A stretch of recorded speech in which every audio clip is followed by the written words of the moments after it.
Hello, my name is Keith Colella, and today I'll be presenting my final project for the DATA602 course as part of CUNY's Master's in Data Science program. I'll be focused on a number of classification models that attempt to identify false statements from public figures. So diving right in, this first slide is an abstract that provides a summary overall of the project and its findings. I won't read through this for now. This is really just for reference in the attachment, but I'll be covering all these points as part of the presentation.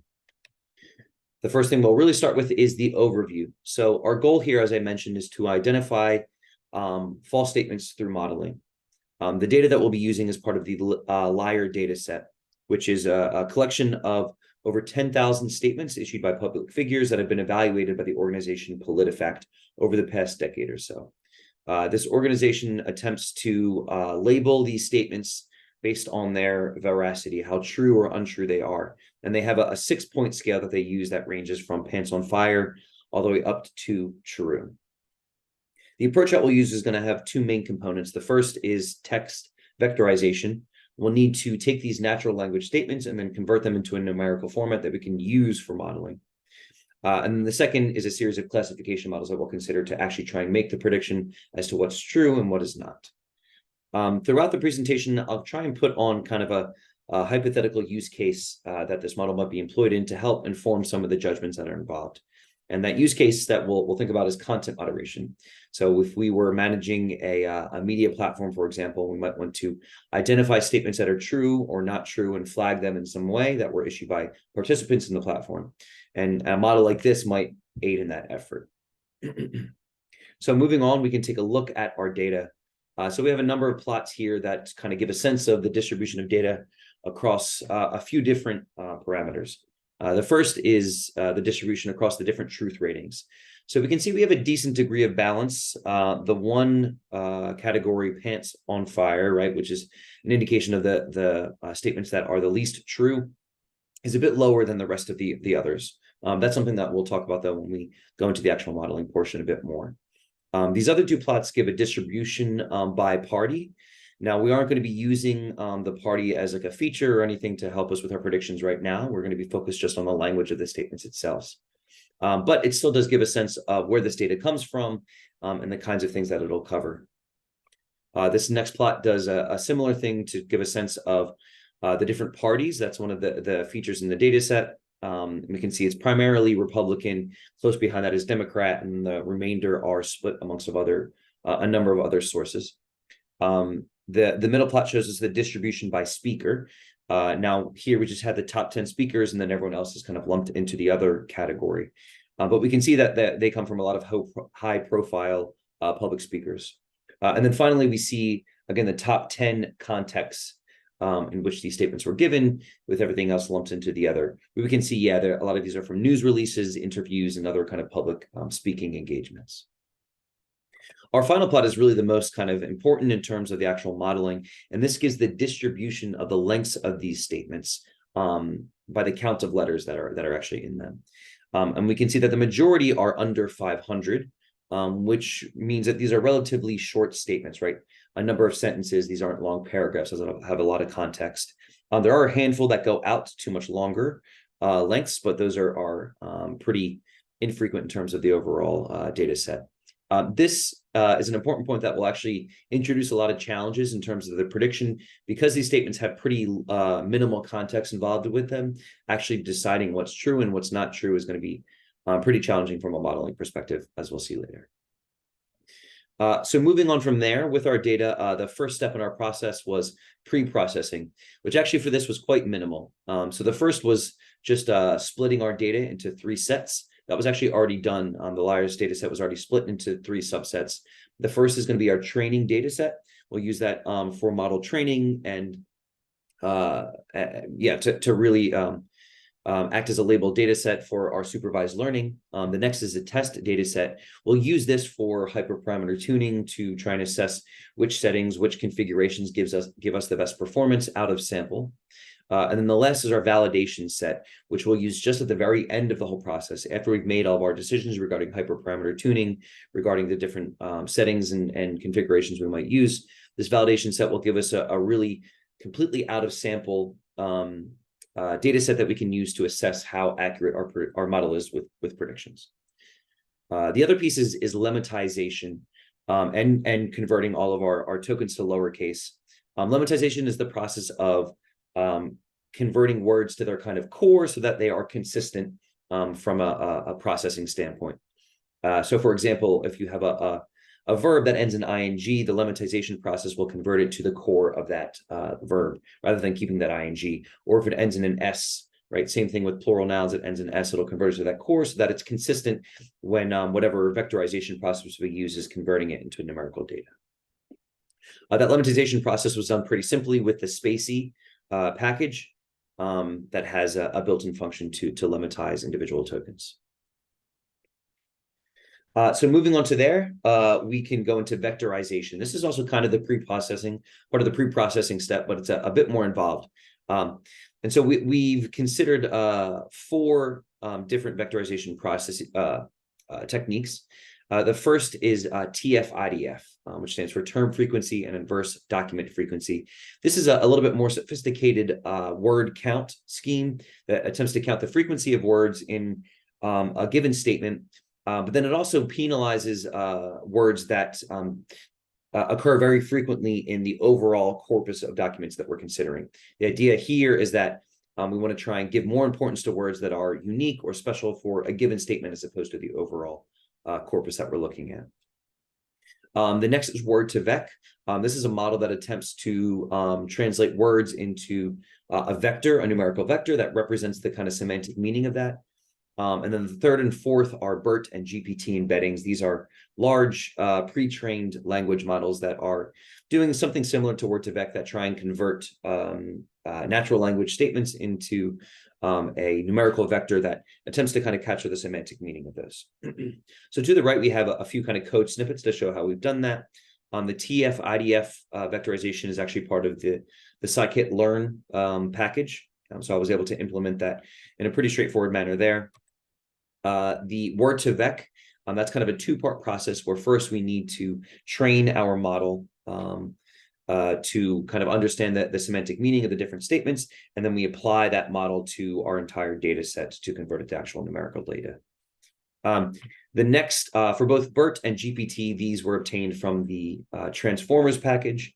The process is essentially the same, so I've just shown it once here, but it's really just kind of a lookup process where we'll use the encoder in the BERT and GPT models respectively to pull out these numerical vectors based on the natural language statement inputs. In all of these, you'll see that there's kind of a separation between training the model on a given set of data. We just train these vectorization schemes on the training data, and then we use that training to apply to the test data to avoid any kind of data leakage there. With the BERT and GPT embeddings, these are already pre-trained models, right? So they're not going to be influenced by any inputs there. So it's a little bit more straightforward in that case. All right, moving on from vectorization, we can go into the modeling portion. Again, we'll look at 4 different modeling techniques. The first 3 are logistic regression, support vector machines, and random forest classification. All 3 of these are implemented in the scikit-learn package, and so we're able to use essentially the same syntax that we use with any other scikit modeling to train these models. And you can see a little code snippet to demonstrate that here. The fourth, though, I wanted to use a recurrent neural network, and I wanted to get some experience using PyTorch. Now, one of the benefits and challenges with using PyTorch is that a lot of the modeling, they don't come in kind of a prepackaged format like they do with scikit-learn. So there's some custom work that needs to be done. And so in this case, for this neural network, I had to put together a custom class. This gave me a chance to use some of the object-oriented programming skills that we had gone over this semester to create this custom RNN text classifier class. So I defined this class with certain attributes. And then I defined the forward function, which is going to be critical in the training and prediction phase, right? This is what allows the model to actually take a set of data and then form predictions with it. Once I put together this class, I put together a loop to instantiate the model, define certain key hyperparameters, and then train it in a similar manner as I did with the other scikit-learn models. So moving on from there, with these 4 vectorization techniques and 4 models, I combined them to come up with 16 total different models. And then I put together this loop here to evaluate all of them using a number of different metrics, focused really on the out of sample data. So we looked at accuracy. This one actually we looked both in and out of sample. But we also looked at precision and recall, which are our key performance metrics when we're talking about classification, and then the F1 score as well. The F1 score gives us a sense of kind of the balance between precision and recall, which is a little bit more insightful when it comes to classification as opposed to just accuracy by itself. So this initial round of evaluation, we were still using the multi-label classification approach, where we were trying to have the model predict one of those 6 truth ratings that I'd been through earlier, and that proved pretty challenging. So you can see here, this is a collection of the results for all 16 of the models. Again, it's a combination of model type and then the data input. You can see the different performance metrics on the right-hand side there. And yeah, in terms of precision and recall across the board, really, the metrics are really quite low, right? The closer to 1 is better. That's, of course, very difficult to attain with a lot of classification problems, but still these scores are quite low. And I think another thing that's really pretty key to highlight is the difference between our in-sample and out-of-sample accuracy, which indicates that there was a lot of overfitting happening here, and a lot of noise being learned by the models. So because of the challenges here with this multi-label approach, I decided to kind of rework things and binarize the labels. So rather than having the model predict very fine, kind of grained, somewhat subjective labels between what's maybe the difference between barely true and half true, I split them into 2 labels, right? Just a binary yes, no, where it's either false if it's those first 3 labels you can see in the code snippet here, or true if it's the other 3 classes.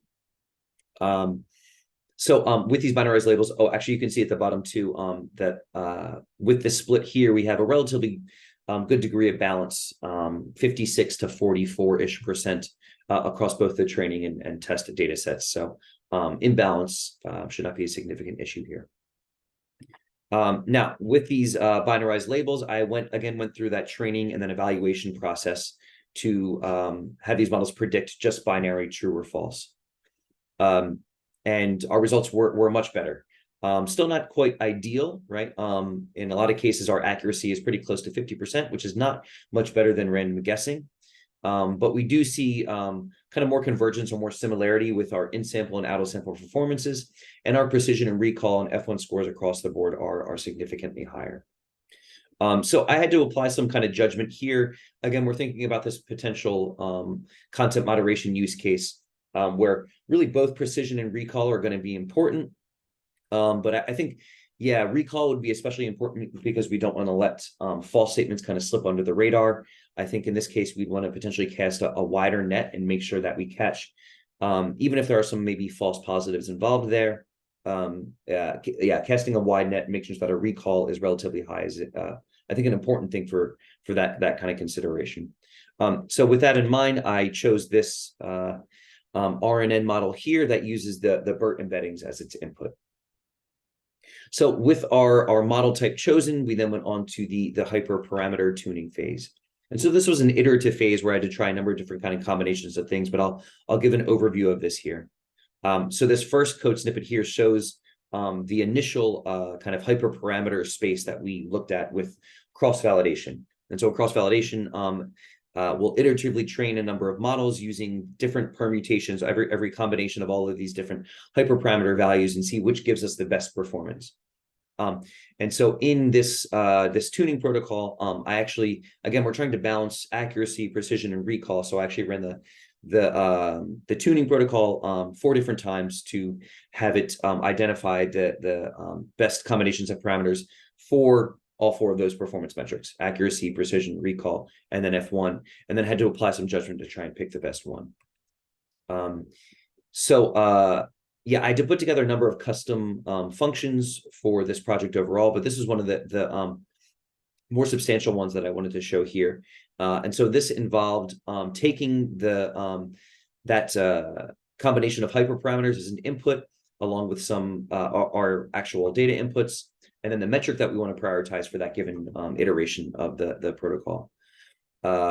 Yeah, with each iteration, we are going to instantiate a model, set certain hyperparameters, and then train the model. This is another custom function that's included in the overall project work.